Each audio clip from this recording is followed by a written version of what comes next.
This is a video about mustard vinaigrette. I made 5 preparations.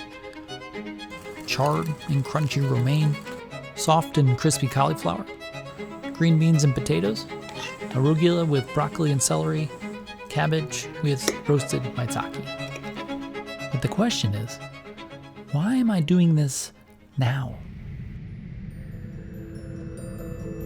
The holidays have come and gone. It's time to move on. This is the time of year for changes. I'm ready for a fresh start. Every morning starts with a TianChi. It's made from cherries, adaptogens, and other nutraceuticals. It balances and energizes. I exercise. Sometimes. I really geek out on gear. There's the Joovv. It's supposed to keep me young, cellularly speaking. This HeartMath device paces my breathing to increase my heart rate variability. It makes me calm and present when things are hectic. It's like meditating, but faster. This is the Apollo Neuro. It vibrates at different frequencies, and I wear it every day. But I'm not here to talk about gear. This is a cooking video. If I had to point to one thing that made me feel better all the time, what would it be? Eat vegetables every day. And how do you do that? Well, you gotta dress them right. Master the art of the vinaigrette, and you'll forever love vegetables. There's a lot of ways to make one. You can whisk it, or you can shake it. There can be a little bit of acid, or a lot. Let it sit around and the flavors get better with time. Or you can shotgun marry them in a compression vacuum. There's really no wrong answer.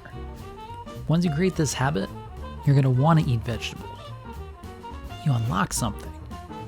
I don't know. For me, this is the perfect vinaigrette for wintertime.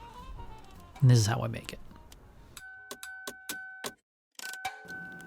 1 shallot, minced. Diamond kosher salt. Dried oregano. The juice of 1 lemon. Around 2 teaspoons of good Dijon mustard. Let the shallots cure in this bath for 15 to 20 minutes. Then add good extra virgin olive oil. Taste for balance. Use it now or refrigerate for up to 5 days.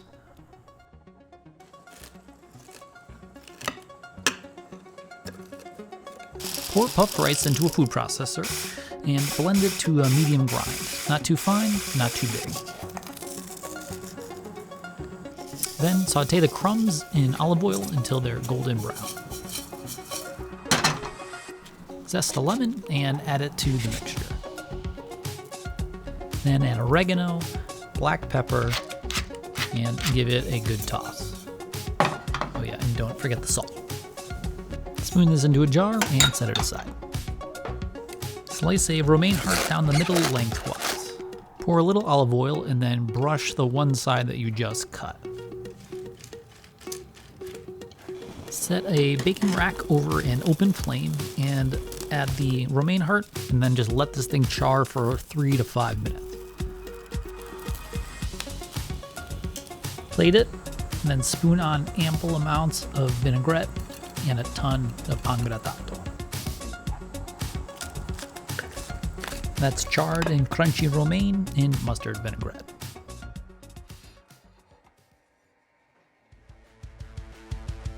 Trim your cauliflower of its leaves and any extra stalk.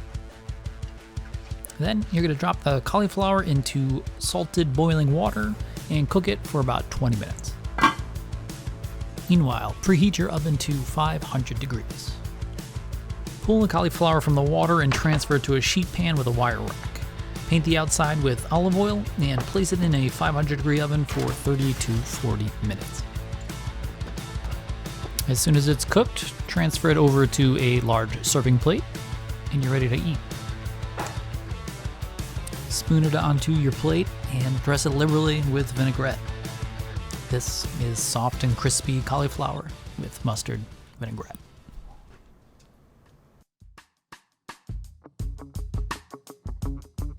Order 6 or 7 small potatoes and roughly chop a handful of fresh green beans. Drop the potatoes into boiling salted water and cook for 20 minutes. Add the green beans and then cook for 5 minutes more before straining the whole thing through a colander. Pour the beans and potatoes into a bowl and then spoon on the mustard vinaigrette liberally. Toss to combine and then eat immediately or later. It tastes better, I think, cold from the fridge the next day. And that's green beans and potatoes with mustard vinaigrette.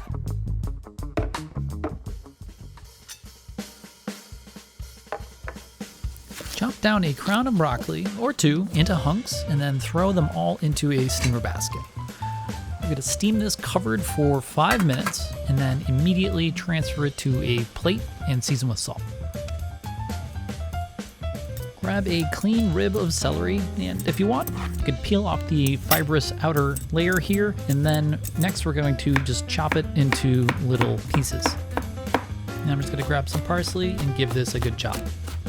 Then into a salad bowl goes a few handfuls of arugula, chopped parsley, celery, and then the cooled broccoli.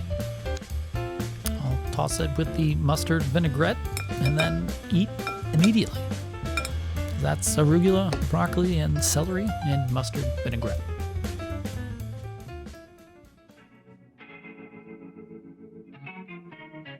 Tear apart some Maitake mushrooms into bite-sized pieces and then drizzle them with olive oil. Add a sprinkle of salt, give them a quick toss, and then pop them into a 425 oven for about 20 minutes. Next, grab your green cabbage and slice it super thin with a sharp knife. Next, slice off a small handful of cilantro from the bunch and give it a good couple of passes with your knife. Toss the cabbage and cilantro together in the bowl and then add in your mustard vinaigrette. Since cabbage is pretty hardy, you can actually let this sit for a few minutes while your maitake finish roasting. You want your mushrooms a little bit meaty but kind of crunchy for the topping of this salad. And lastly, you're going to grab a ripe avocado, quarter it, unpeel it, and then you're just going to toss those in a little bit extra vinaigrette. Time to eat. Everything on the table, we got our avocado, mushrooms, and cabbage salad. Pile on the cabbage salad, add an avocado or 2, and then crumble on a few of those maitake mushrooms. This is dressed cabbage salad with maitake and avocado. Thanks for watching. Drop me a line in the comments if you try any of these. Hope you like them. Bye now.